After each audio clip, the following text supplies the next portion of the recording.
Assalamualaikum warahmatullahi wabarakatuh. Hai hai halo Cah.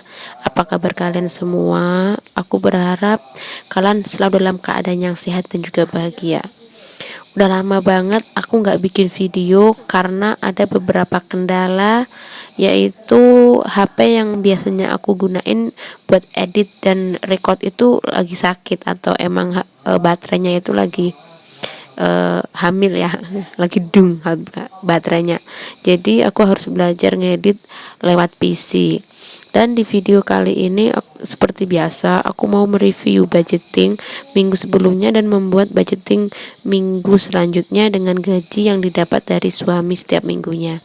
Nah, ini adalah budgeting aku di minggu pertama. Sorry banget nanti jika video ini dari minggu pertama langsung minggu keempat, karena yang tadi aku nggak bisa bikin video atau nggak bisa upload gitu ya.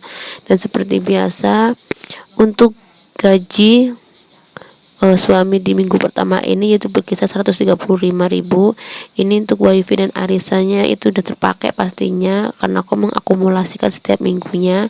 Untuk uang bensin sudah terpakai semua. Intinya ini udah nggak ada sisa ya di minggu-minggu pertama.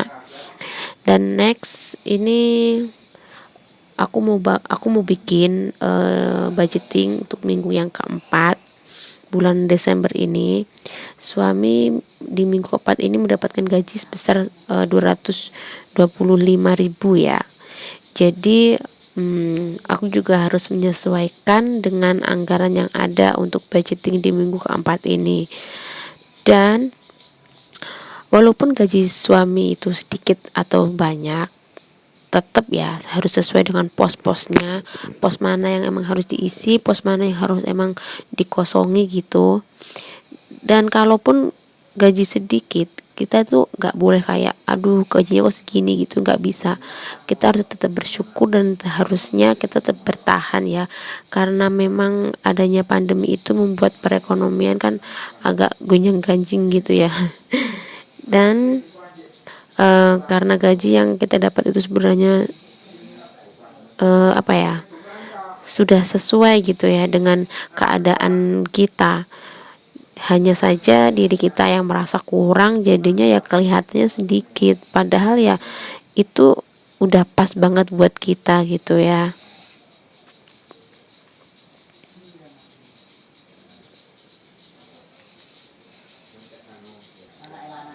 Nah, siapa nih buat ibu-ibu rumah tangga yang gajinya suaminya itu kayak dirasa pas-pasan gitu, tapi masih tetap harus menyesuaikan ke pos-posnya dan paling nggak bisa nabung, bisa tulis komen di bawah.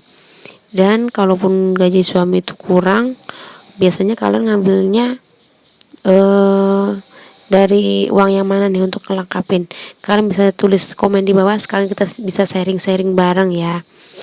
Dan seperti yang sudah kalian tahu, di sini aku selalu membagi pengeluaran itu menjadi dua gitu ya. Yang pertama yaitu pengeluaran tetap, dan yang kedua pengeluaran tidak tetap.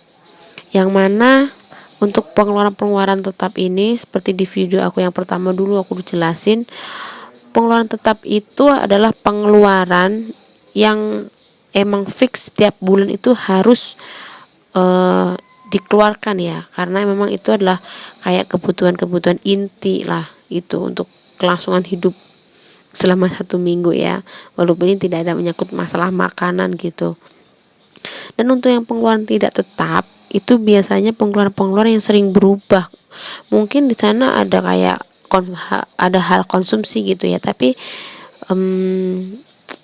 untuk pengeluarannya sendiri itu masih bisa berubah menyesuaikan dengan pendapatan suami ya. Dan ini di pengeluaran tetapnya itu masih sama untuk pos-posnya.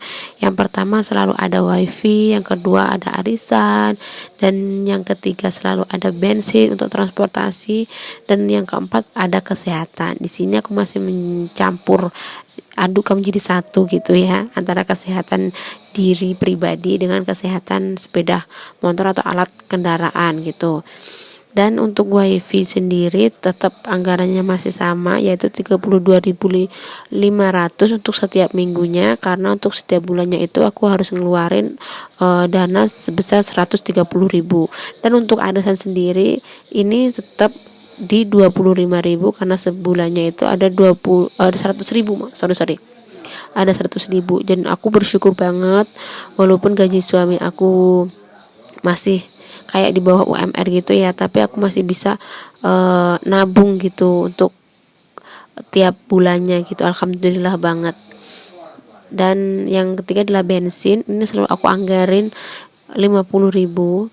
Dan untuk yang kesehatan ini nggak aku anggarin, karena aku anggarin untuk hal yang lainnya. Dan aku berharap di bulan-bulan Desember ini dengan cuaca yang nggak pasti itu, selalu berharap untuk selalu sehat dan menjaga kewarasan ya. Dan untuk pengeluaran tidak tetap itu masih sama ya, kalau kalian mengikuti aku gitu, masih sama, ada 3 item. Yang pertama itu selalu aku tuliskan sayur dan lauk. Sayur dan lauk ini kan memang penting, tapi aku naruhnya di pengeluaran tidak tetap. Menurut aku, karena di pengeluaran tidak tetap ini kan jumlahnya bisa berubah-ubah gitu ya, nggak tetap gitu. Dan yang kedua itu ada popok anak. Di sini popok anak, walaupun aku nganggarinnya itu setiap bulan, karena ini memang hal riskan, ada penting, karena anakku masih pakai popok ya.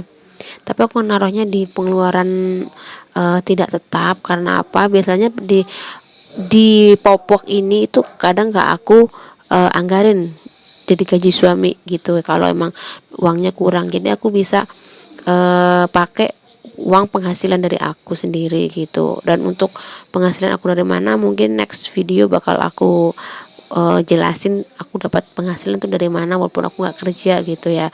Dan yang ketiga ada kebutuhan rumah dan anak. Ini pastinya yang selalu berubah-ubah setiap minggunya. Kadang di bulan atau di minggu kemarin, sorry banget ini belibet, di minggu kemarin itu nggak ada anggaran karena emang gaji suami aku tuh ngepres banget ya.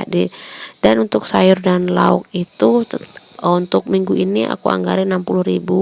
Untuk popok anak selalu 26.500. Dan untuk kebutuhan rumah itu ada 31.500. Kalau kalian gimana nih cara mengatur keuangannya, bisa tulis komen di bawah, karena bisa dilihat kan pengeluaran itu kan banyak, dan cara-cara kita dalam mengatur keuangan itu banyak banget, bisa menyesuaikan dengan porsi kalian ya. Dan jangan lupa, seberapapun gaji yang diberikan kepada kita, kita juga tidak boleh lupa bahwa ada sebagian hak orang lain juga yang harus kita sisihkan, agar kita tidak merasa kayak kurang terus banyak di luar sana yang lebih kurang dari kita. Jadi harus selalu bersyukur ya, Cah. Dan itu tadi adalah cara aku mengatur keuangan. Semoga video ini bisa bermanfaat untuk kita semua. Jangan lupa buat kalian yang belum subscribe aku, bisa langsung klik tombol merahnya, karena dengan kalian mendukung channel ini bisa membuat aku jadi tambah semangat gitu ya. Walaupun kalian gak subscribe pun aku harus tetap bikin video gitu, karena emang aku pengen sharing ke kalian bagaimana cara aku mengatur keuangan rumah tangga aku dengan baik dan benar, yang mana gaji suami aku tuh masih di bawah UMR. Dan juga kalian bisa like, dan jika ada pertanyaan bisa tulis di kolom komentar. Sekian video ini, lanjut di video minggu depan. Wassalamualaikum warahmatullahi wabarakatuh.